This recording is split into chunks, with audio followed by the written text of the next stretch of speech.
আমরা এখন আছি বাংলাদেশের একমাত্র চীনামাটির পাহাড়, সেই বিজয়পুর পাহাড়ে। সো আমরা সেই বট গাছের এখান থেকে চলে যাচ্ছি, জানি না আবার কোনোদিন আসবো কিনা, বাট জায়গাটা খুব ভালো ছিল। আর এখান থেকে যেটা বললাম, ইন্ডিয়ান অনেক প্রোডাক্ট আছে যেখানে দেখেন, এতে আপনারা চাইলে কিছু কেনাকাটা করতে পারেন। সো আমরা কিছু কেনাকাটা করবো না, চলে যাচ্ছি, যেহেতু আমাদের সকালের নাস্তা এখনো করা হয় নাই। সো আমরা এখান থেকে যাবো, ফার্স্ট কাজ হচ্ছে আমরা সকালের নাস্তাটা করবো, দেন হচ্ছে পরবর্তী কাজ। দেখেন ও সেই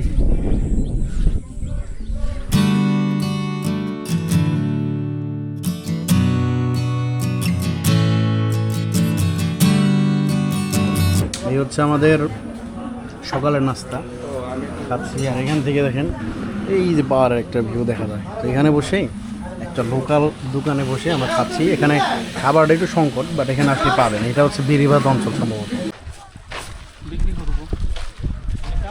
এখান থেকে হচ্ছে নদী পার হতে হবে, তারপর হচ্ছে আমরা বিজয়পুর, দুর্গাপুর এবং বিরিশিরির যে গাড়ি সেগুলো পাবো ওপারে। ফার্স্ট হচ্ছে আমাদের এই নৌকাটা পাড়ি দিতে হবে, খুবই অল্প একটা জায়গা, বাট এখানে ভেঙে গেছে আর কি।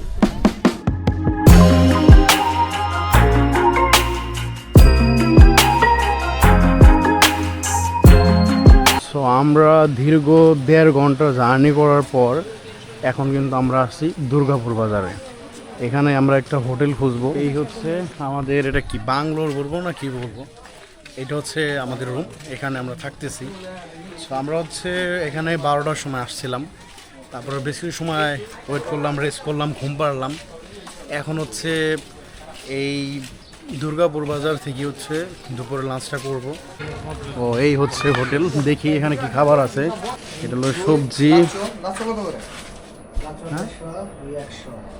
খাবার দেখি বাবা। লাচু মাছ খাওয়ার প্লিজ কেন? লাচো মাছটা হচ্ছে আমাদের ভাষায় বললে এটা বাটা মাছ বলা হবে, কিন্তু এটার কাটা নেই, বাটা মাছের কাটা আছে। আর লাচো মাছের টেস্ট খারাপ না, ভালোই। ওকে, কেমন লাগলো খাবার? খাবারের কোয়ালিটি ভালোই, দাম অনুযায়ী। এটা আছে সেই সোমেশ্বর নদী, আর আমরা হচ্ছে সোমেশ্বরের ব্রিজের উপর দিয়ে যাচ্ছি। এই হচ্ছে সেই নদীটা, দেখেন খ্রিস্টান কবরস্থান।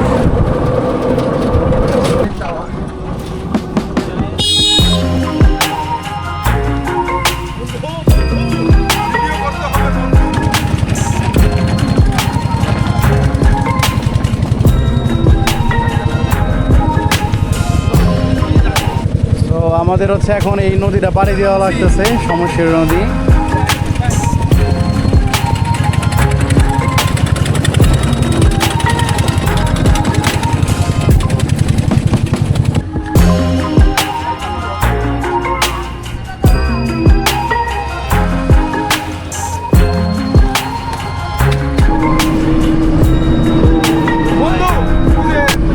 এই হচ্ছে সেই কাঙ্ক্ষিত বিজয়পুর যে পাহাড়টি, সেখানে আমরা আসছি। তো আমরা এখান থেকে পাহাড় উঠবো, আর এখান থেকে দেখেন অনেক মানুষ ওই সাইডটায় অনেক গান বাজনা করতেছে। তো আমরা এখন আছি বাংলাদেশের একমাত্র চীনামাটির পাহাড়, সেই বিজয়পুর পাহাড়ে। দেখতে পারতেছেন এই যেখান থেকে অসাধারণ একটা ভিউ আসতেছে, প্রায় জোস।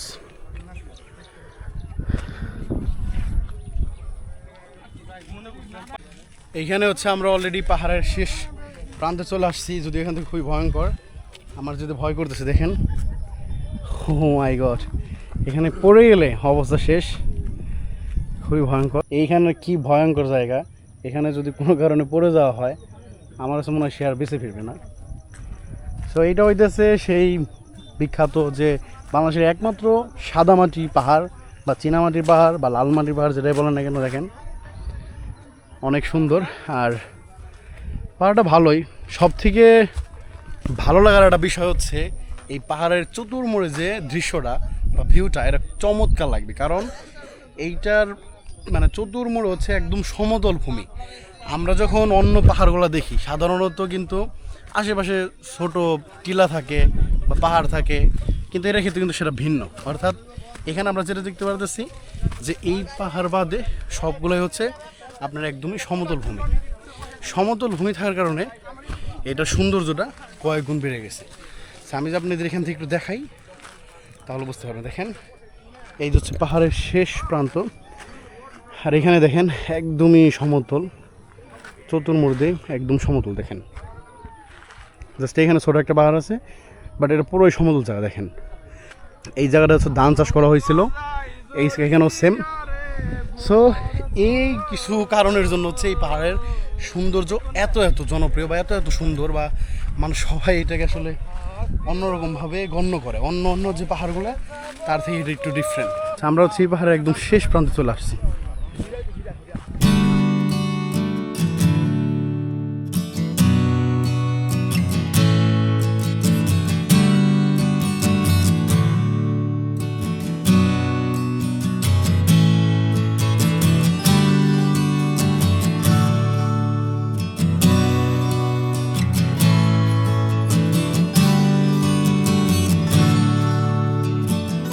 সো গাইস, এখন হচ্ছে আমরা এই দেখতে পারতেছেন নিচের যে দৃশ্যটা দেখাও একটু, মিনি সুইজারল্যান্ডের মতন। সো এই দেখতে পারতেছে আমাদের দুই ফ্রেন্ড এখানে ভিডিও করতেছে। আমরা হচ্ছে এই জায়গাটায় যাবো, দেন হচ্ছে আপনাদের দেখাবো যে এই জায়গাটা কতটা সুন্দর। এখান থেকে হয়তো ভালো দেখা যাচ্ছে না, বা চলেন আমরা হচ্ছে এই নিচে যাই, তারপরে হচ্ছে আপনাদের দেখাই। দেখেন জাস্ট মানে কত সুন্দর একটা ভিউ। আমরা এখান থেকে নামার চেষ্টা করতেছি, যদিও কিছুক্ষণ আগেই প্রচণ্ড বৃষ্টি হয়েছে, যার কারণে পাহাড় কিছুটা কষ্ট হয়ে গেছে, কারণ যে কোনো সময় পড়ে যাওয়ার সম্ভাবনা থাকে। তা আমরা হচ্ছে এখান থেকে নামবো, কারণ এখান থেকে ধরার অপশন আছে। সাবধানে সবাই। ও এই দেখি, এটা তো পাথর।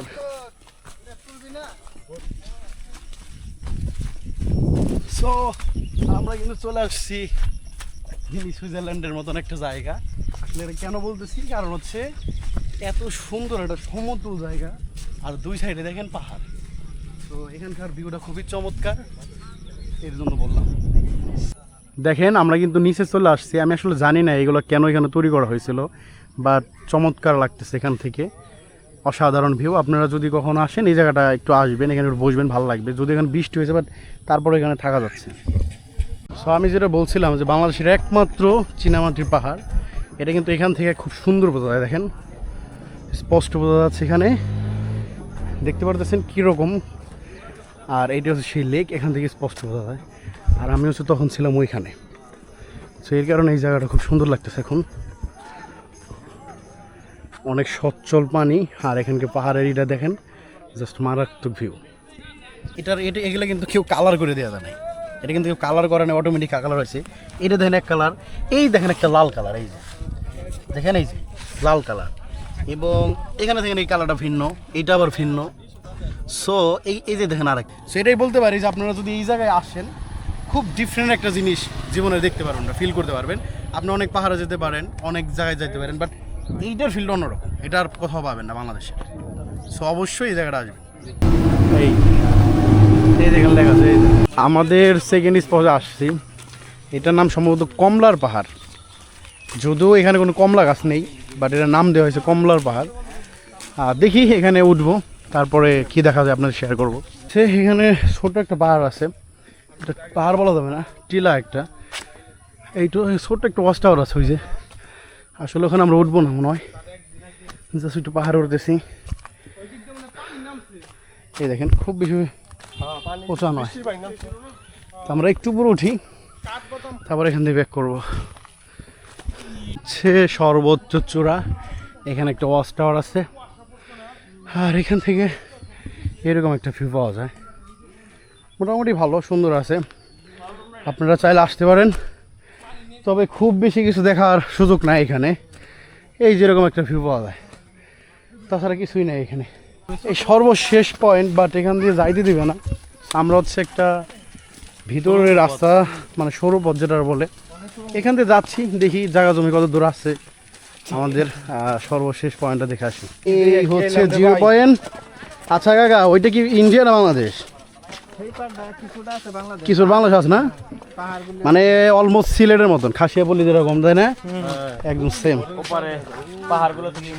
এখানে হচ্ছে বাংলাদেশে কিছু অংশ আছে, বাট তার ওই সাইডে সম্ভবত ওই যে বড় যে পাহাড়গুলো দেখা যাচ্ছে ওটা সম্ভবত ইন্ডিয়া। যাবেন না, নদী পারবেন?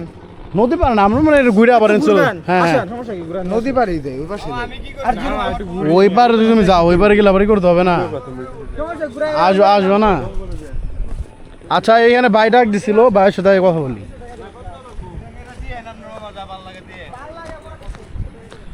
ও এখান থেকে কিন্তু অনেক সুন্দর ভিউ এবং খুবই ঠান্ডা একটা বাতাস, নদীর স্রোত কিন্তু অনেক ভালো। তো আমাদের ট্রলার কিন্তু অলমোস্ট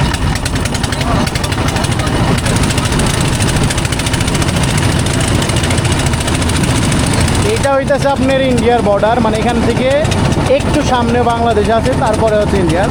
আমরা এখন যাবো হচ্ছে 0 পয়েন্টে।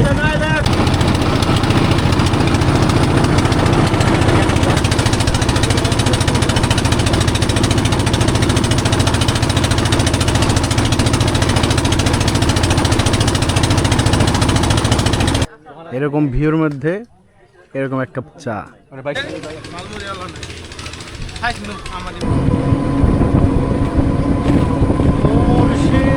আমরা শিবগঞ্জ বাজার চলে আসছি, আর এখানে দেখেন সেই এখান থেকে হচ্ছে যে নদীতে আপনার নৌকা দিয়ে পার হইতে হবে, সেই ঘাটে পৌঁছে গেছি। সো এখান থেকে হচ্ছে আমরা এখন খুব ইজিলি একটা নৌকা করে ওই সাইডে চলে যাব। আর তারপরে যেটা করব সেটা হচ্ছে আমরা প্রথমে দুর্গাপুর বাজারে যাব। দুর্গাপুর বাজারে যাওয়ার পর দেন হচ্ছে আমরা ওই আশপাশটা ঘোরার চেষ্টা করব, বা আমরা সরাসরি রুমে যাব, তারপর হচ্ছে রাতে খাওয়া দাওয়া করবো আর কি। হয়তো এখান থেকে বেশি কিছু শেয়ার করবো না আপনাদের সাথে, এখানে আমাদের তেমন আসলে কিছু দেখানোর নাই, যার কারণে এই কথাটা বলা। বাট এখানে দেখেন, এখানে হচ্ছে ব্রিজ ছিল, ব্রিজটা ভেঙে যাওয়ার পর তারপর হচ্ছে এটা চালু হয়েছে। এই ব্রিজটা না থাকার কারণে আসলে তাদের অনেক কষ্ট হয়। দেখেন এখানে গরু থেকে শুরু করে বিভিন্ন জিনিসপত্র আসলে এই নৌকাতে পার হইতে হয়। এটা কি দেশি না, আর এগুলো চীনা। দেখতে পারতেছেন এখানে 20টা মিষ্টি আনা হয়েছিল, ভিডিও চালু দেওয়ার আগে শেষ। এই হচ্ছে সর্বশেষ পরিস্থিতি। হ্যাঁ, দায়িত্ব দেখা যায়।